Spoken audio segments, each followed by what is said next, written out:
제27장.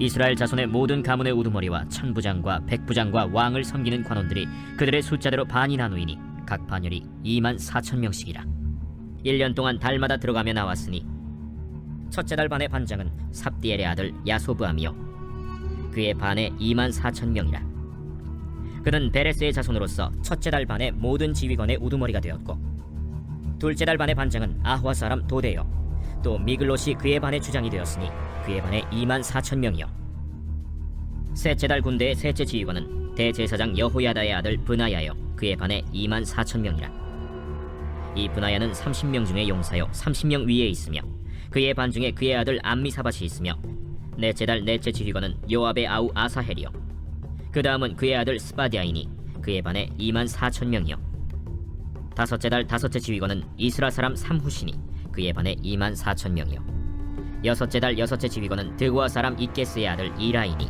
그의 반에 24,000명이요 일곱째 달 일곱째 지휘관은 에브라임 자손에 속한 발론 사람 헬레스이니 그의 반에 24,000명이요 여덟째 달 여덟째 지휘관은 세라 족속 후사 사람 시브게이니 그의 반에 24,000명이요 아홉째 달 아홉째 지휘관은 베냐민 자손 아나도스 사람 아비에셀이니 그의 반에 24,000명이요 열째 달 열째 지휘관은 세라 족속 느도바 사람 마하레이니 그의 반에 24,000명이요 열한째 달 열한째 지휘관은 에브라임 자손에 속한 비라돈 사람 브나야이니 그의 반에 24,000명이요 열두째 달 열두째 지휘관은 온니엘 자손에 속한 느도바 사람 헬데니 그 반에 24,000명이었더라 이스라엘 지파를 관할하는 자는 이러하니라 르우벤 사람의 지도자는 시그리의 아들 엘리에셀이요 시므온 사람의 지도자는 마가의 아들 스바디아요 레위 사람의 지도자는 그무엘의 아들 하사비아요 아론 자손의 지도자는 사독이요 유다의 지도자는 다윗의 형 엘리후요 이사갈의 지도자는 미가엘의 아들 오므리요 스불론의 지도자는 오바댜의 아들 이스마야요 납달리의 지도자는 아스리엘의 아들 여레모시요 에브라임 자손의 지도자는 아사시아의 아들 호세아요 므낫세 반지파의 지도자는 브다야의 아들 요엘이요 길르앗에 있는 므낫세 반지파의 지도자는 스가랴의 아들 잇도요 베냐민의 지도자는 아브넬의 아들 야시엘이요 다는 여로함의 아들 아사렐이니 이들은 이스라엘 지파의 지휘관이었더라 이스라엘 사람의 20세 이하의 수효는 다윗이 조사하지 아니하였으니 이는 여호와께서 전에 말씀하시기를 이스라엘 사람을 하늘의 별같이 많게 하리라 하셨습니다 스루야의 아들 요압이 조사하기를 시작하고 끝내지도 못해서 그 일로 말미암아 진노가 이스라엘에게 임한지라 그 수효를 다윗 왕의 역대 지략에 기록하지 아니하였더라 아디엘의 아들 아스마웻은 왕의 곳간을 맡았고 우시아의 아들 요나단은 밭과 성읍과 마을과 망대의 곳간을 맡았고 글롭의 아들 에스리는 밭가는 농민을 거느렸고 라마 사람 시므이는 포도원을 맡았고 스밤 사람 삽디는 포도원의 소산 포도주 곳간을 맡았고 게들 사람 바알 하나는 형야의 감람나무와 뽕나무를 맡았고 요아스는 기름 곳간을 맡았고 사론 사람 시드레는 사론에서 먹이는 솥대를 맡았고 아들레의 아들 사밧은 골짜기에 있는 솥대를 맡았고 이스마엘 사람 오빌은 낙타를 맡았고 메로노 사람 예드야는 나귀를 맡았고 하갈 사람 야시스는 양떼를 맡았으니 다윗 왕의 재산을 맡은 자들이 이러하였더라 다윗의 숙부 요나단은 지혜가 있어서 모사가 되며 서기관도 되었고 학모니의 아들 여히엘은 왕자들의 수종자가 되었고 아히도벨은 왕의 모사가 되었고 아렉 사람 후세는 왕의 벗이 되었고 브나야의 아들 여호야다와 아비아달은 아히도벨의 뒤를 이었고 요압은 왕의 군대 지휘관이 되었더라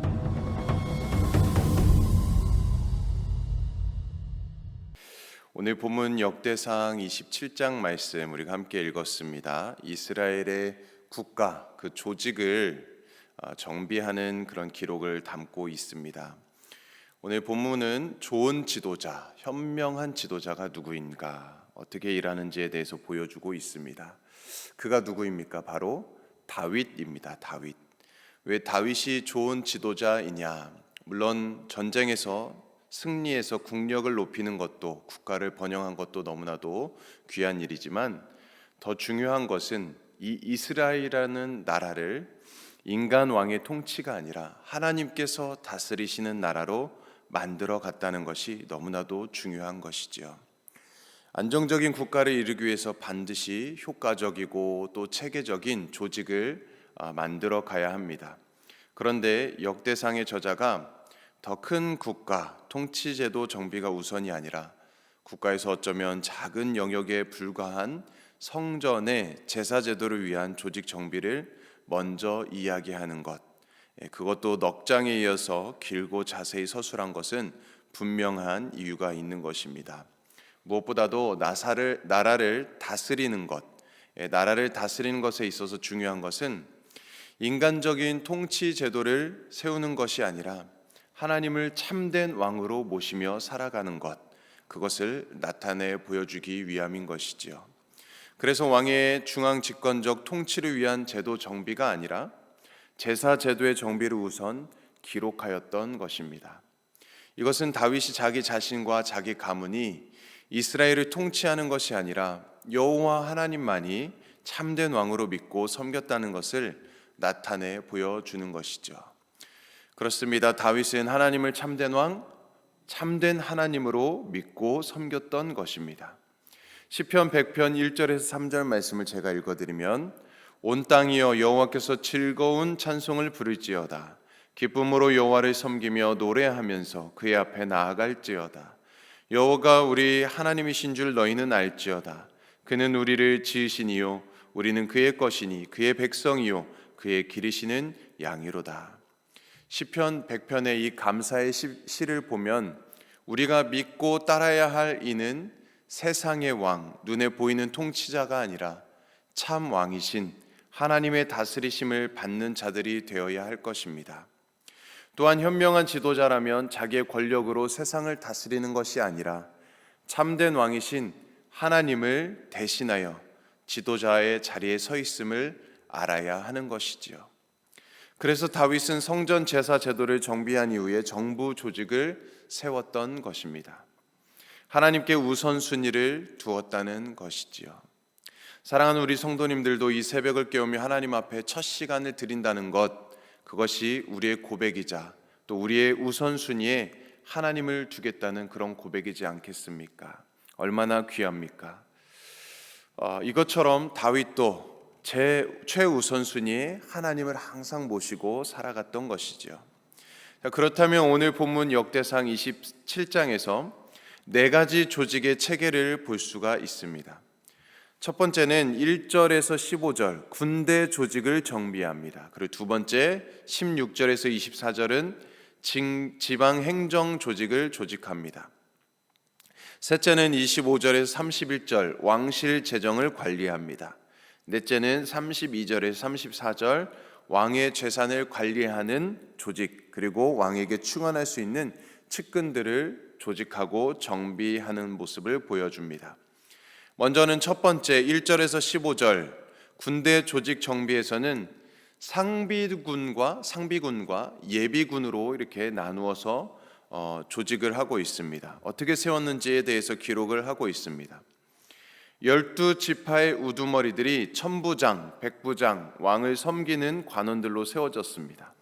그리고 각 지파마다 같은 수의 인원으로 뽑아서 각각 1년에 12달을 한 지파씩 맡아서 돌아가면서 일하도록 만들었습니다.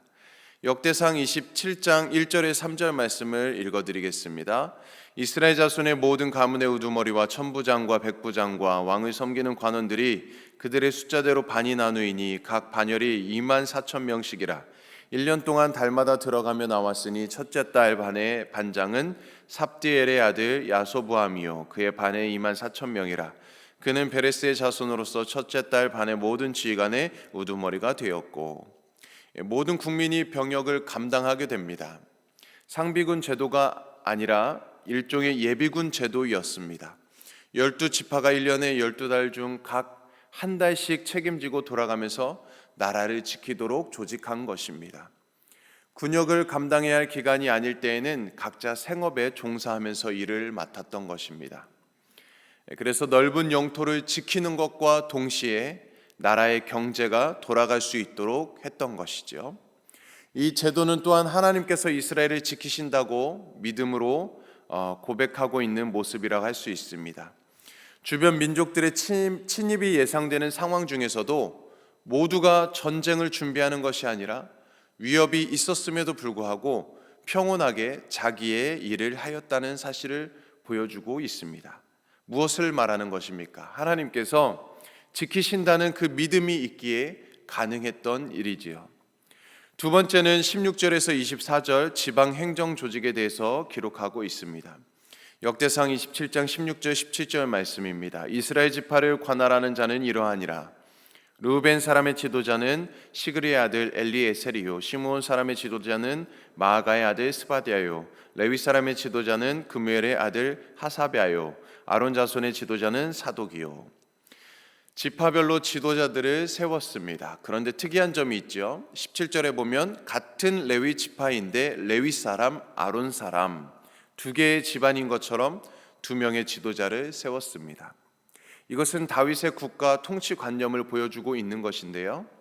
지파의 인원수는 작아도 성전을 섬기는 일에 있어 두 집안의 역할이 구분되어지는 것처럼 행정조직에 있어서도 개별성을 인정해주고 있다는 것입니다. 이것을 통해 볼 때 다윗은 성전 제사를 그 어떤 국가 활동보다도 중요하게 여겼다라는 것을 우리는 알 수 있는 것이죠.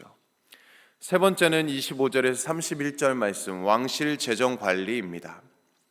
왕실 소유의 부동산과 동산을 관리하기 위해서 사람을 세우고 있습니다. 모든 통치 자금 또 세금으로 거두어 들이던 고대 시대였음에도 불구하고 다윗은 헤프게 세금을 낭비하는 것이 아니라 철저하게 관리하기 위한 목적으로 각각의 분야별로 책임자들을 세웠습니다. 불필요한 낭비를 막아주었고 추가로 세금을 걷어들이지 않게 하여서 이를 통해 백성들의 세금의 부담을 낮추었다는 것이지요. 그리고 선발된 책임자들의 출신을 보면 자국인도 있고 타국인 상관없이 선출을 한 것을 볼 수가 있습니다. 이것은 일종의 탕평책이라고 이해할 수 있습니다. 자국민에게만 권력을 주고 타국인을 무시하는 차별 정책이 아니라 이민족 출신 국민들에게도 공평하게 권한을 주었다는 것입니다. 다윗은 이렇게 공의와 정의를 이루는 통치 방식을 보여주고 있습니다. 네 번째는 32절에서 34절 말씀, 왕의 재산을 관리하는 조직과 왕에게 충언을 할 수 있는 측근 조직을 정비하였습니다. 우리가 잘 아는 다윗 주변 인물들, 측근들의 이름을 기록되어져 있습니다. 그들은 전쟁과 국가 재난과 같은 위기 상황을 해결해 나갈 수 있는 가장 지혜로운 자들이었습니다. 그리고 또한 다윗이 잘못된 길로 걸어갈 때에는 그에게 충언을, 조언을 해줄 수 있는 자들이었지요. 가장 지혜롭고 충성된 자들로 보좌관을 삼았습니다. 그래서 나라를 튼튼하게 이루어갈 수 있었던 것이죠. 말씀을 정리합니다. 우리 각자도 우리가 속한 공동체에서 각자가 지도자의 역할을 감당하고 있습니다. 대통령만이 지도자가 아니라 적게는 우리 각자는 한 가정의 가장이고 또 직장에서는 또 과장과 부장 등 직책이 있고 또 속한 지역사회에서는 여러 대표를 맡기도 합니다. 우리가 교회에서는 팀장의 역할, 부장의 역할, 위원장의 역할들도 감당하고 계실 것입니다. 그러므로 우리도 다윗처럼 하나님의 통치를 이 땅에 펼쳐나가는 현명한 지도자가 되어야 합니다. 작은 결정과 선택에 있어서도 하나님의 뜻을 세우는 선택을 내릴 수 있는 자들이 되어야 합니다. 그것은 다윗이 국가 조직을 세우기에 앞서서 제사 제도를 정비했던 것처럼 좋은 통치 조직이 있기에 앞서서 하나님을 잘 섬기는 우리 모임이 되어야 한다는 것이죠. 우리의 모임과 또 우리의 가정과 우리의 교회가 하나님의 뜻대로 다스리심을 받는 공동체가 되어야 하는 것입니다. 주님은 우리의 삶의 주인이십니다. 하나님은 우리의 만왕의 왕이 되십니다. 오늘 우리 앞에 정리와 정비와 해결해야 할 많은 문제들이 있을 것입니다. 그러나 문제들을 해결해 나감에 있어서 그 무엇보다도 주님을 우선순위에 두는 것을 우리가 잊지 마시기 바랍니다. 주님을 잘 섬길 때에 하나님은 우리에게 오는 모든 문제들을 잘 해결나갈 수 있는 지혜를 허락해 주실 것입니다. 그 어떤 것도 하나님을 섬기는 일보다 먼저일 수는 없습니다. 하나님을 잘 섬기심으로 삶의 모든 문제들을 잘 대처해 나가시는 우리 모든 성도님들 되시기를 주님의 이름으로 축복합니다. 아멘. 우리 함께 기도하겠습니다. 하나님 아버지, 우리가 속해 있는 가정과 일터와 교회에서 오직 주님만을 높이는 삶을 살아가게 하여 주시옵소서. 주님만이 우리의 삶의 주인이십니다. 주님만이 우리의 왕이십니다. 주님을 우선순위에 두는 것을 잊지 않게 하여 주시고 늘 주님을 겸손히 섬기게 하여 주시옵소서. 그럴 때 모든 문제들을 해결해 나갈 수 있는 지혜도 주시옵시고 힘도 주시고 은혜도 주시옵소서. 감사드립니다. 모든 말씀 예수님의 이름으로 기도드립니다. 아멘. 오늘 금요일은 중앙아시아권 선교를 위해서 기도합니다.